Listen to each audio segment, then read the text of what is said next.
बिस्मिल्लाह।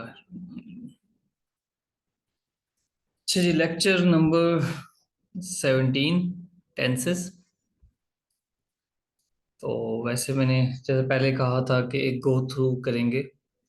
ठीक है, active passive पे टेंसेस नहीं है, बेसिकली एक्टिव पैसिव हैं, लेकिन जितने भी पॉसिबल रूल्स हो सकते थे एक्टिव पैसिव के, मैंने कोशिश किया है कि इसमें ऐड कर सकूं।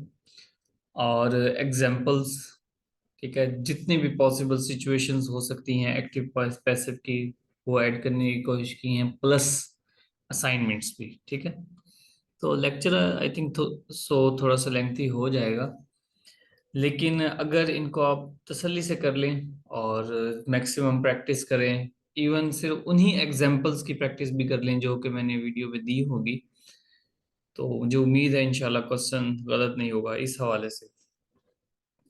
अच्छा, टेंसेस की तीन टाइप्स होती हैं, पास्ट, प्रेजेंट और फ्यूचर। ठीक है, वैसे क्योंकि जो मेरे ये लेक्चर्स हैं, ठीक है, लोअर स्टैंडर्ड के लिए नहीं है, छोटी क्लासेस के लिए नहीं है, लेकिन बस मुझे ऐसे ही ध्यान, एक ख्याल आया कि मैं ये लिखूं कि तीन टाइप्स होती हैं। अच्छा, उसकी रीज़न है कि मुझे भी नहीं पता था कि तीन टाइप्स होती हैं। जब ये असिस्टेंट, ठीक है, 16 स्केल का इंटरव्यू था मेरा, और उन्होंने मुझसे पूछा कि टेंसेस की कितनी टाइप्स होती हैं। हालांकि मैं इंग्लिश में हमेशा से अच्छा हूँ अल्हम्दुलिल्लाह, और क्लास में सबसे अच्छी इंग्लिश मेरी रही है। ठीक है, तो मैंने उनको कहा कि जनाब, चार टाइप के टेंसेस होते हैं, टेंसेस चार टाइप्स के होते हैं। उन्होंने पूछा कि कौन से, पैनल ने पूछा, तो मैंने कहा जी कंटिन्यूअस, इंडेफिनिट और परफेक्ट, परफेक्ट कंटिन्यूअस। तो चेयरमैन साहब ने कहा नहीं नहीं बेटा, तीन होती हैं, ठीक है, पास्ट, प्रेजेंट और फ्यूचर। तो ये खैर मुझे भी नहीं पता था। तो टेंस का मतलब होता है जमाना। जमाने तीन तरह के होते हैं, जो गुजर चुका है, जो मौजूद है और जो आने वाला है। ठीक है जी, माजी, हाल और मुस्तकबिल, उर्दू में इस तरह कहेंगे। इनकी सिचुएशंस चार हो सकती हैं। ठीक है, चाहे पास्ट की बात करें, चाहे प्रेजेंट की बात करें, चाहे फ्यूचर की बात करें, चार तरह की डिफरेंट सिचुएशंस हो सकती हैं। एक है ऐसा काम जो माजी में भी हो रहा है, प्रेजेंट में भी हो रहा है, फ्यूचर में भी हो रहा है, तीनों में हो सकता है। ठीक है, कोई काम है, इस तरह माजी में किसान खेतों को पानी लगा रहा था, अब वो कंटिन्यूअस है, माजी की बात है लेकिन कंटिन्यूअस है। किसान खेतों को पानी लगा रहा है, तो प्रेजेंट में आ गया। किसान खेतों को पानी लगा रहा होगा, तो कंटिन्यूअस है। ठीक है, इनडेफिनेट में रूटीन है। आगे हम सेंटेंस को, टेंसेस को डिटेल से पढ़ेंगे तो समझ आ जाएगा। परफेक्ट में, परफेक्ट का मतलब क्या होता है, एक बंदा जिसके अंदर कोई कमी खामी ना हो, तो परफेक्ट में यहाँ मतलब है मुकम्मल हो जाना। अच्छा, यहाँ मैं थोड़ा से इस डेफिनेशन को इलेबोरेट करूंगा कि परफेक्ट का मतलब सिर्फ मुकम्मल होना नहीं होता। ठीक है, क्योंकि यहाँ पर क्लैश आ जाता है पास्ट परफेक्ट का और पास्ट इंडेफिनिट का। सिर्फ ये बात नहीं होती, परफेक्ट का मतलब होता है कि अभी वो मुकम्मल हुआ है, लेकिन जिस जमाने में हम उसका जिक्र कर रहे हैं उसके कंसिक्वेंसेस, उसके इम्पैक्ट्स अभी भी मौजूद हैं। जिस तरह प्रेजेंट का एक टेंस, परफेक्ट टेंस बनाए तो मैंने खाना खा लिया है। अब जब मैंने खाना खा लिया है, इसका मतलब ये हुआ कि मैंने रिसेंटली खाना खाया है। मिसाल के तौर पे टेबल पे प्लेट्स हैं, ठीक है, या मुझे बिल्कुल अभी खाया और मेरे अभी पेट में बिल्कुल गुंजाइश नहीं है कि मैं मजीद नहीं खा सकता, इस तरह के। मैंने असाइनमेंट लिख ली है। अब मैंने असाइनमेंट लिख ली है, इसका मतलब ये हुआ कि अब मैंने असाइनमेंट लिख लिया, मैं नेक्स्ट कोई काम करने लगा हूँ। परफेक्ट है। अब इसका कंसिक्वेंसेस होगा कोई। परफेक्ट कंटिन्यूअस का मतलब है ये ऐसी बात है कि जो काम तो मुकम्मल हो चुका है, लेकिन कितनी देर होता रहा है वो हमने बताना होता है परफेक्ट कंटिन्यूअस में। ठीक है, इस तरह अभी मैं 2 घंटे से पेपर कर रहा था। ठीक है, अब कर रहा था, अब इसमें रहा था तो आया है, लेकिन ये काम मुकम्मल हो चुका है। और 2 घंटे से काम कर रहा था, लेटर लिख रहा था, पेपर लिख रहा था, वो मुकम्मल हो चुका है, लेकिन चूंकि 2 घंटे से लिख रहा था वो कंटिन्यूअस था। तो काम तो मुकम्मल हो चुका है, लेकिन चूंकि इसमें हम बताते हैं कि कितनी देर रहा, तो काम मुकम्मल भी हो गया, कितनी देर होता रहा है ये भी बता दिया, इसलिए इसको परफेक्ट कंटिन्यूअस कहते हैं। हाँ जी, उम्मीद है आपको इस बात की समझ आ गई होगी। Okay, active and passive. Active sentence के चार पार्ट होते हैं बुनियादी तौर पर। एक सब्जेक्ट, एक हेल्पिंग वर्ब, ठीक है, मोस्टली होते हैं helping verb. Present indefinite, past indefinite के पॉजिटिव सेंटेंसेस में हेल्पिंग वर्ब नहीं होते। इसके अलावा हर जगह, हर टेंस में हेल्पिंग वर्ब होते हैं। उसके बाद वर्ब लगाएं और देन ऑब्जेक्ट। ठीक है, सब्जेक्ट से मुराद कोई भी नाउन है, प्रोनाउन है, he, she, it, I, we, they, you, doctor, Ahmad, Ali, Hina, for example कोई भी जो सब्जेक्ट है। दे भी हो सकता है, ये सिंगुलर प्लूरल कोई भी प्रोनाउन हो सकता है। हेल्पिंग वर्ब में is, am, are, has, have, do, does, was, were, had, ठीक है, will, shall, etcetera, will be, shall be. और उसके बाद वर्ब, जो भी वर्ब है, कोई भी काम, ठीक है, वर्ब की फोर फॉर्म होती हैं, first form, second form, third form, ING वाली फॉर्म भी होती है। और उसके बाद ऑब्जेक्ट है, यानी कि जिस पर काम किया जाए। अब जिस सेंटेंस में ऑब्जेक्ट ना हो, जिस एक्टिव सेंटेंस में ऑब्जेक्ट ना हो, तो उसका पैसिव वॉइस नहीं बनेगा। ये बात आपने याद रखनी है। एक बात हो गई। और एक्टिव पैसिव में फर्क क्या है कि एक्टिव का मतलब जनरली यही कहा जाता है कि मिसाल के तौर पर मैं ये काम कर रहा हूं। जिस तरह मैं लेटर लिख रहा हूँ, लेटर मुझसे लिखा जा रहा है, यानी कि एक ऐसा काम जिसको हम डायरेक्टली ना बोल पाए, ठीक है, कोई उससे काम करवाना पड़ रहा हो, तो पैसिव होता है। ठीक है, एक्टिव जिसमें एनर्जी लगती है। पैसिव का मतलब होता है वह, एक्टिव और पैसिव का जनरली इंग्लिश में मतलब होता है, एक्टिव मतलब जिसमें एनर्जी हो, पैसिव मतलब जिसमें एनर्जी ना हो। ठीक है, तो वो जब हम एग्जाम्पल्स देखेंगे तो समझ आएगा कि किस तरह से ये होता है। और बाज टेंसेस, सेंटेंस ऐसे होते हैं जिसको हमें पैसिव में लिखना पड़ता है। वो काम खुद ब खुद की कुछ भी कभी भी नहीं हो सकते। जिस तरह एक मशीन है, अब मशीन कभी अपनी सफाई खुद नहीं करेगी, कोई उसकी सफाई करेगा। ठीक है, कोई उसकी सफाई करेगा। तो अगर वो क्लीन हो रही हो, अब हो रही है, या वो, या उसको कोई कर रहा है, तो दो डिफरेंट मीनिंग्स हैं। ओके जी। सबसे इजी जो टेंस है वो कंटिन्यूअस का टेंस है, प्रेजेंट कंटिन्यूअस, पास्ट, फ्यूचर। तो इसलिए मैं हमेशा कंटिन्यूअस टेंस ही कराता हूँ। जिस सिर्फ एक्टिवाइज भी करवाना हो तो कंटिन्यूअस से ही स्टार्ट करवाता हूँ मैं, ताकि थोड़ा सा इजी है। अब subject, helping verb, verb, object, ये फार्मूला समझ आ गया। ठीक है जी। सब्जेक्ट होगा, उसके बाद सब्जेक्ट सब में सेम। डिफरेंस, डिफरेंस जो हम कोई भी टेंस हो, चाहे एक्टिव हो, पैसिव हो, प्रेजेंट, फ्यूचर का कोई भी टेंस हो, उसमें जो चेंज आएगा, याद रखें, हेल्पिंग वर्ब और वर्ब का चेंज आएगा। क्या?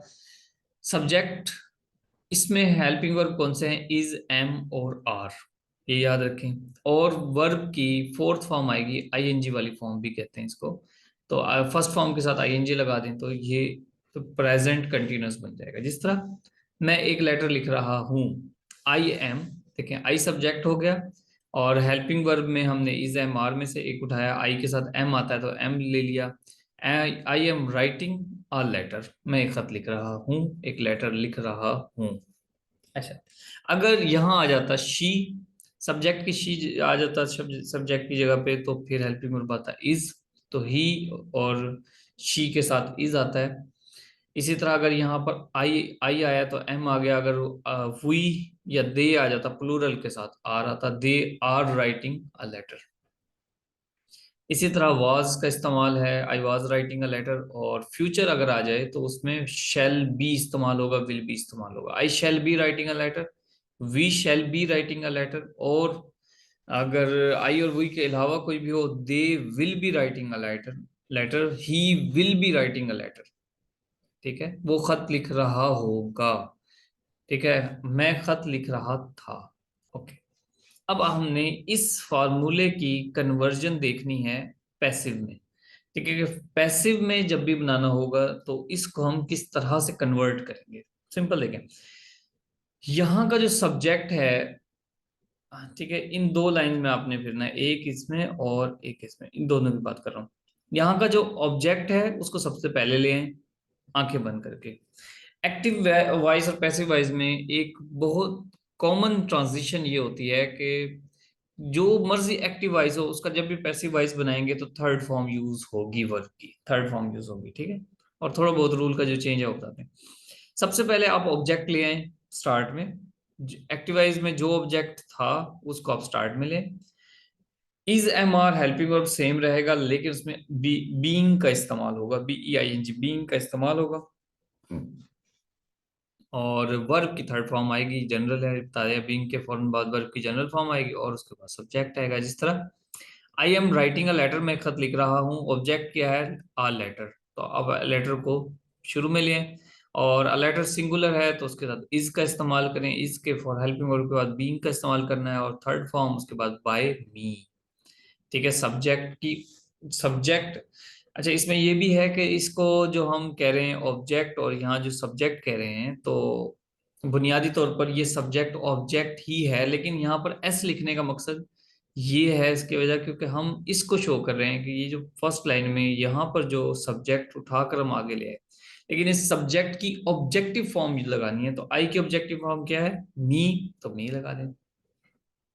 आई वॉज राइटिंग अ लेटर, मैं एक खत लिख रहा था, ठीक है। इसमें भी बीइंग, वाज, वर, और बीइंग का रूल है, थर्ड फॉर्म है। अ लेटर को शुरू में लगाएं, अ लेटर, ठीक है, यहाँ पर है answer a letter. Letter singular है तो वाज लगाएं, उसके बाद बीइंग और थर्ड फॉर्म बाय मी, ठीक है। और फ्यूचर कंटिन्यूअस का कोई पैसिवाइज नहीं होता, इसलिए उसको हम छोड़ देंगे। ये कुछ एग्जांपल्स हैं। She is thinking about Ali, तो Ali is being thought by her, ठीक है। और is farmer watering the plants, ये मुख्तलिफ सिचुएशंस हैं, पॉजिटिव भी बनाया मैंने, क्वेश्चन भी बना दिया, और क्वेश्चन प्लस नेगेटिव भी बना दिया, यानी कि इंटेरोगेटिव प्लस नेगेटिव, और उसके अलावा क्वेश्चन वर्ड डाल के भी बना दिया, पास्ट डाल के भी बनाया गया, ठीक है। आप इसको बार बार प्रैक्टिस करें। Is farmer watering the plants, are plants being watered by the farmer, आप इसको रूल के साथ अटैच करें, फिर देखेंगे क्या वाकई टैली करता है, ठीक है। और इसके बाद जो नीचे प्रैक्टिस सेंटेंसेस दिए गए हैं वो भी डिफरेंट हैं, तो आप उनको प्रैक्टिस करें। Was Ali not making you fool, ठीक। तो चूंकि हम क्वेश्चन हेल्पिंग वर्ब को स्टार्ट में ले आए तो ये क्वेश्चन बन गया, was Ali not making you fool. अब इसमें ऑब्जेक्ट क्या है, यू, ऑब्जेक्ट यू है, यू को शुरू में लेकर आएंगे, लेकिन चूंकि क्वेश्चन यहाँ पर देखें हेल्पिंग वर्ब स्टार्ट में आया हुआ, तो हमने यहाँ देखना है कि हेल्पिंग वर्ब पास्ट कंटिन्यूअस का हेल्पिंग वर्ब क्या है, वाज वर। तो आप वर्ब को शुरू में लें, उसके फौरन बाद सब्जेक्ट, यानी कि वो ऑब्जेक्ट जो हमने लेकर आना था यू ले आए, फिर not being made full by Ali, ठीक है। इसी तरह इसमें लास्ट है कि they were not beating non Muslims, they were not beating non Muslim, वो नॉन मुस्लिम्स को नहीं मार रहे थे, तो non Muslims were not being beaten by them, आसान है। अच्छा ये सेंटेंस है एक, वी आर गोइंग, हम जा रहे हैं, वी आर गोइंग टू मरी, हम मरी जा रहे हैं, तो इनका कोई पैसिव नहीं बनेगा, क्योंकि वी आर गोइंग, अब हम जा तो रहे हैं लेकिन इसका कोई ऑब्जेक्ट नहीं है, ठीक है। वी आर गोइंग टू मरी, हम मरी जा रहे हैं, तो ये भी कोई ऑब्जेक्ट नहीं है, वो लोकेशन तो बता रहे हैं कि कहाँ जा रहे हैं, कोई ऑब्जेक्ट नहीं है। ओके जी, ये 5 सेंटेंस हैं, आप इनको चेंज करें, देखें, ठीक है, इसको बनाएं, और अगर समझ ना आए तो इन एग्जाम्पल्स से हेल्प लें, फार्मूला से हेल्प लें, एक्सेट्रा। नेक्स्ट है इनडेफिनेट, ठीक है, बड़ा हार्ड लगता है, इस तमाम को हार्ड लगता है जी, इसके एक्टिव में भी मुश्किल होती है, लेकिन बस आप इसके रूल्स को जहन में रखें और बनाते जाएं सेंटेंसेस इस तरह।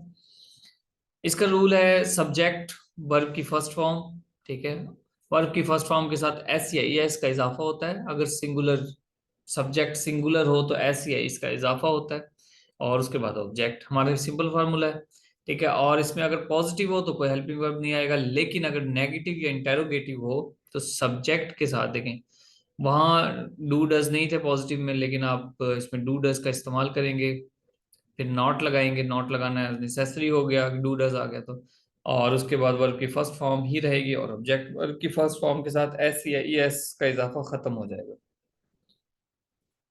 जैसे ही राइट्स अ लेटर, मैंने देखें एस को रेड कर दिया है, यानी कि राइट जो है वर्ब की फर्स्ट फर्स्ट फॉर्म है, लेकिन ही की वजह से वो एस का इजाफा हो गया। आगे फिर रूल्स हैं जी, एस किसके साथ आता है, एस ई एस किसके साथ आता है, लेकिन चूंकि बस ये एक तरह की ये जो पूरा लेक्चर है ब्रीफिंग है, ठीक है। हालांकि इसमें हर एक टेंस पर एक लेक्चर बनाया जा सकता है, लेकिन ये एक तरह की गो थ्रू है, ठीक है जी। तो आप इसको इसी नजरिए से देखें। He does not write a letter और ही राइट्स अ लेटर, फार्मूले को मैच करें बिल्कुल सेम आएगा। सब्जेक्ट, हेल्पिंग वर्ब, ठीक है जी, वर्ब और ऑब्जेक्ट। इसी का पैसिव वॉइस साथ के साथ बना लेंगे तो पास्ट इंडेफिनिट, फ्यूचर इंडेफिनिट बहुत आसान हो जाएगा।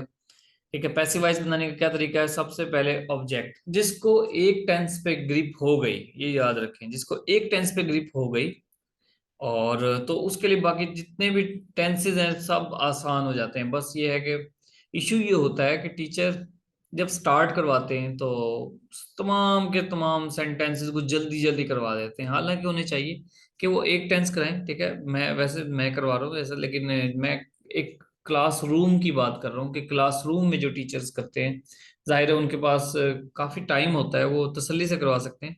ठीक है, एटलीस्ट एक जिस तरह कंटिन्यूस का ही है, उसको एक मंथ तक अगर वो प्रैक्टिस करवाएं, बार बार करवाएं, तो बाकी सेंटेंसेस को वो 20 दिनों में भी करवा सकते हैं। ओके, खैर ये अलग बात है। और इसमें ऑब्जेक्ट को शुरू में लेकर आए, इस तरह ऑब्जेक्ट आखिर में था, ऑब्जेक्ट के बाद फिर इज एम आर। ठीक है, ये थोड़ा डिफरेंट हो जाएगी बात कि जो प्रेजेंट इंडेफिनिट, या इसको सिंपल टेंस भी कहते हैं, इंडेफिनिट टेंस भी कहते हैं, सिंपल टेंस भी कहते हैं, उसका उसके अगर पॉजिटिव को देखें, पॉजिटिव सेंटेंसेस हैं, ये राइट्स अ लेटर, तो उसमें कोई हेल्पिंग वर्ब नहीं है। लेकिन अगर उसको पैसिवाइज में बना रहे होंगे तो उसमें इज एम और आर का हेल्पिंग वर्ब यूज होगा। ये इज एम आर का डिफरेंस आपको पता है, सिंगुलर हो तो इज आई हो तो एम, प्लूरल हो तो आर का यूज होगा। ऑब्जेक्ट के फौरन बाद हेल्पिंग वर्ब लगाएं। वर्ब की थर्ड फॉर्म कंपलसरी है, बाय भी जरूर लाजमी है, तमाम में सब्जेक्ट से पहले बाय लगाएंगे। और ये सब्जेक्ट एक्चुअल में है ऑब्जेक्ट, क्योंकि बाद में आ रहा है। एस का इस्तेमाल हम क्यों कर रहे हैं, क्योंकि हमने इस एस को लेकर आ रहे हैं कि जी हाँ, अब ये एस इधर लास्ट में आया तो ऑब्जेक्ट आएगा। ही राइट्स अ लेटर, इसका पैसिव क्या बनेगा, a letter is written by him. तो हिम, ही की जगह हिम आया, इसकी ही की ऑब्जेक्टिव फॉर्म क्या है, हिम, तो ये ला। और नेगेटिव भी देखें, a letter is not written by him. ठीक है, ओके। इसी तरह पास्ट इंडेफिनिट को देखें, इसमें क्या होता है कि सब्जेक्ट वर्ब की सेकंड फॉर्म, ठीक है, पॉजिटिव में, और ऑब्जेक्ट। अगर इसको नेगेटिव बनाना हो तो डिड नॉट का यूज होगा सब्जेक्ट के बाद, लेकिन वर्ब की फर्स्ट फॉर्म आएगी और इस तरह ऑब्जेक्ट। यही वजह है कि पास्ट इंडेफिनिट में थोड़ी सी कॉम्प्लेक्सिटी होती है, पॉजिटिव अलग, नेगेटिव और इंटेरोगेटिव थोड़े अलग हो जाते हैं। पॉजिटिव में वर्ब की सेकंड फॉर्म आ रही है, नेगेटिव में वर्ब की फर्स्ट फॉर्म आ रही है, तो ये थोड़ा सा इशू है। He wrote a letter, he subject, wrote verb की second form, a letter object हो गया। डिड नॉट का इस्तेमाल करेंगे तो ही डिड नॉट वर्ब की फर्स्ट फॉर्म बन जाएगी, right a letter.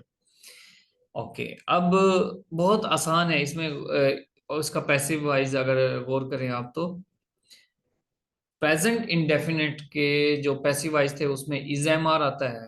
Past indefinite का पैसिव वाइज उसमें वाज वर हेल्पिंग वर्ब आएगा, और फ्यूचर इंडेफिनिट का helping verb will be shall B आएगा। तो ये जितने भी हेल्पिंग वर्ब इसके पैसिव वाइज में आ रहे हैं ये कंटिन्यूअस, ठीक है, कंटिन्यूअस सेंटेंस के हेल्पिंग वर्ब में। तो पहला जो सेंटेंस हमने उसमें एक्टिव वाइज में, उसको बल्कि पैसिव वाइज में भी इज एम आर ही आ रहे थे, was were will be shall be आ रहे थे, तो वो सेम इस तरह यूज कर देंगे अब। विल बी शैल बी तो खैर एक्टिव वॉइस में नहीं थे, कंटिन्यूस के पैसिव में थे। तो ही राइट्स अ लेटर, ये हो गया, ठीक है, letter written by me. He wrote a letter, तो a letter was written by him, a letter was not written by him, इस तरह विल बी शैल बी का इस्तेमाल। ठीक है, फ्यूचर इंडेफिनिट में सब्जेक्ट और विल शैल के बाद भी वर्ब की फर्स्ट फॉर्म और ऑब्जेक्ट। तो आई शैल राइट अ लेटर, मैं एक लेटर लिखूंगा। ठीक है, तो a letter shall be written by me. अच्छा, ये जो विल बी शैल बी है ये कंटिन्यूस के एक्टिव में ही आता है। कंटिन्यूस का कोई जो फ्यूचर कंटिन्यूस सेंटेंस है, टेंस है, उसका कोई पैसिवाइज नहीं होता, तो एक्टिवाइज विल बी शैल बी इसका फ्यूचर इंडेफिनिट के पैसिवाइज में यूज होगा। ठीक है, उम्मीद है ये बात समझ आ गई होगी। उसके बाद कुछ एग्जाम्पल हैं। She thinks about Ali, Ali के बारे में सोच सोचती है। ठीक है, she thinks about Ali, Ali is thought by हर।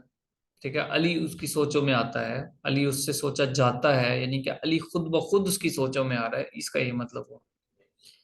दस फार्मर वाटर द प्लांट्स, अब वाटर मतलब पानी होता है, लेकिन पानी लगाना भी होता है क्या?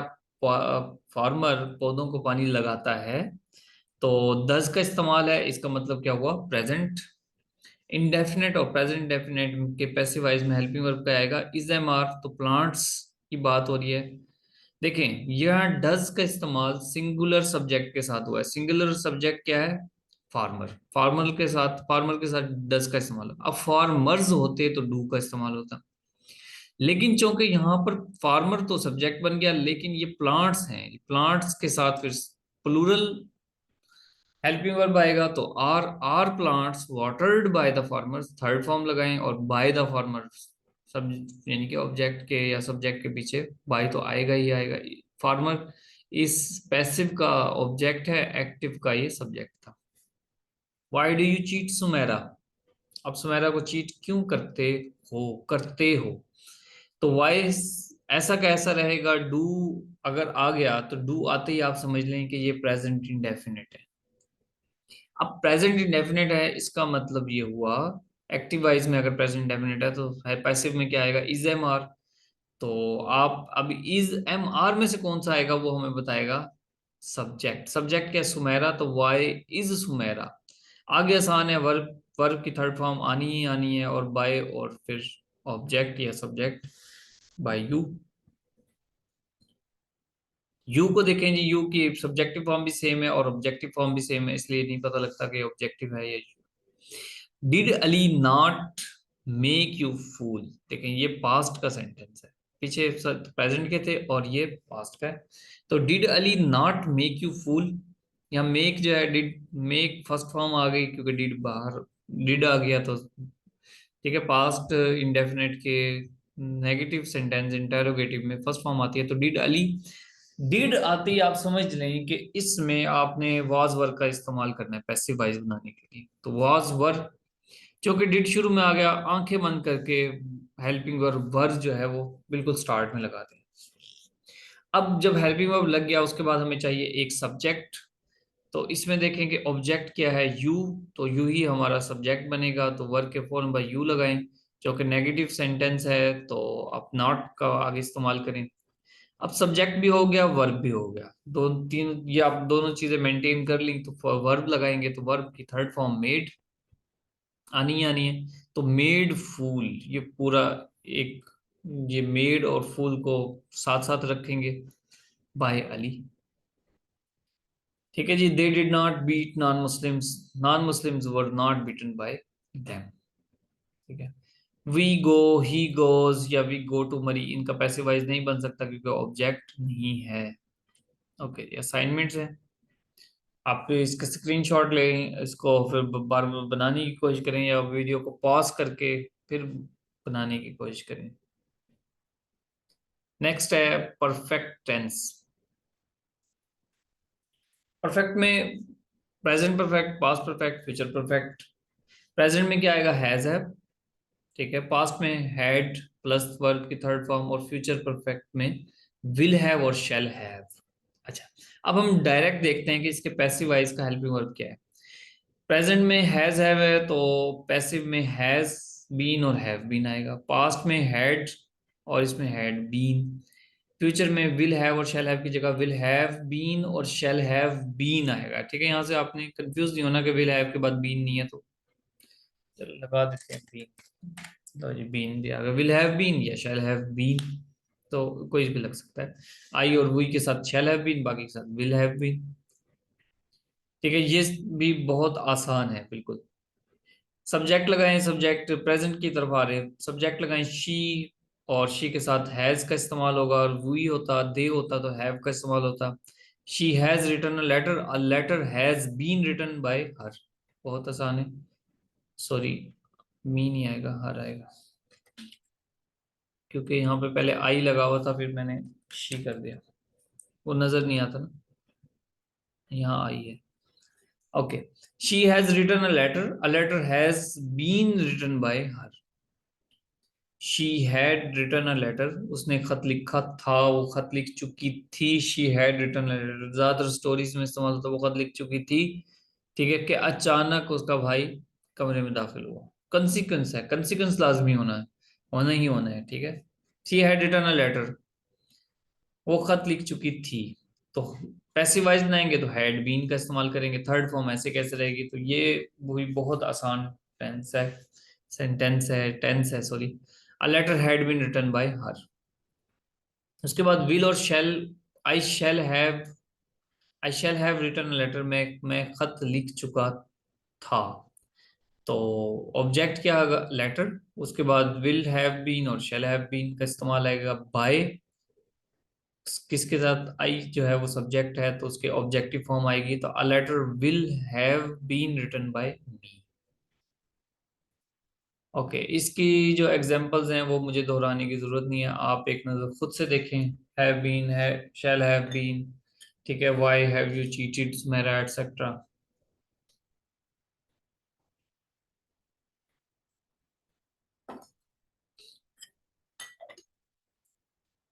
इनको देखें और फिर, ठीक है, वी हैव गॉन टू मरी, इनके एक्टिव, इनके पैसिव वॉइस नहीं बनेंगे और असाइनमेंट है। ठीक है, आप इसको यहाँ पास करें या फिर स्क्रीनशॉट लेके प्रैक्टिस करें।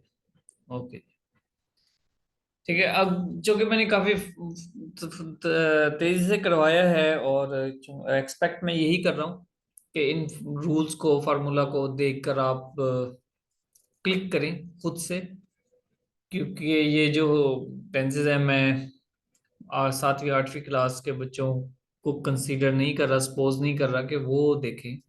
ये जाहिर है पीपीएससी या सीएसएसपी एमएस के जो स्टूडेंट्स हैं, क्योंकि जितने भी मेरे प्रीवियस रहे हैं जो लेक्चर्स हैं और नेक्स्ट आने वाले हैं अपकमिंग, वो मेच्योर स्टूडेंट्स के लिए, या मैट्रिक एफएससी भी कह सकते हैं आप, वहाँ भी पैराग्राफ राइटिंग के हवाले से है। तो स्टूडेंट्स, बच्चे तो नहीं हो, छोटे बच्चे तो नहीं है। परफेक्ट कंटिन्यूस, परफेक्ट कंटिन्यूस का मैं पहले बता चुका हूँ कि काम जो मुकम्मल हो चुका है लेकिन वो चलता रहा है, उसके बारे में बताना होता है। अब अगर उसका ड्यूरेशन बताना है तो फार का यूज करें, पीरियड। ठीक है, जैसे 2 साल, 2 महीने, 2 घंटे, 2 मिनट ड्यूरेशन है। ठीक है, 2 सदी। और सिंस का मतलब है टाइम का पॉइंट बताना। 1970 से लेकर अब तक, सुबह 5 बजे से लेकर अब तक, 19 मार्च से अब तक, ठीक है, जनवरी के महीने से अब तक, इस तरह से। तो इसका कोई पैसिव नहीं होता परफेक्ट कंटिन्यूअस का, हम सिर्फ जनरली वैसे देखेंगे।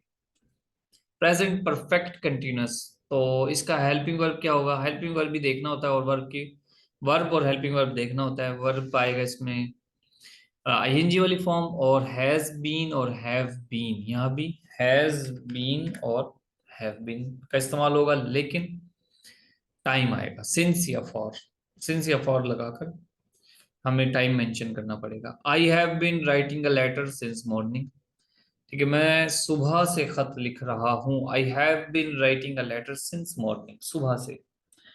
तो ये पॉइंट है, हमें ये नहीं पता अब सुबह से तो लिख रहे हैं, लेकिन अब शाम का वक्त है, या सुबह से अब तक 5 घंटे हो गए हैं, 8 घंटे हो गए हैं, या सिर्फ 10 मिनट हुए हैं, 1 घंटा हुआ है फॉर एग्जाम्पल, तो कुछ नहीं पता। तो ये बताया मॉर्निंग से।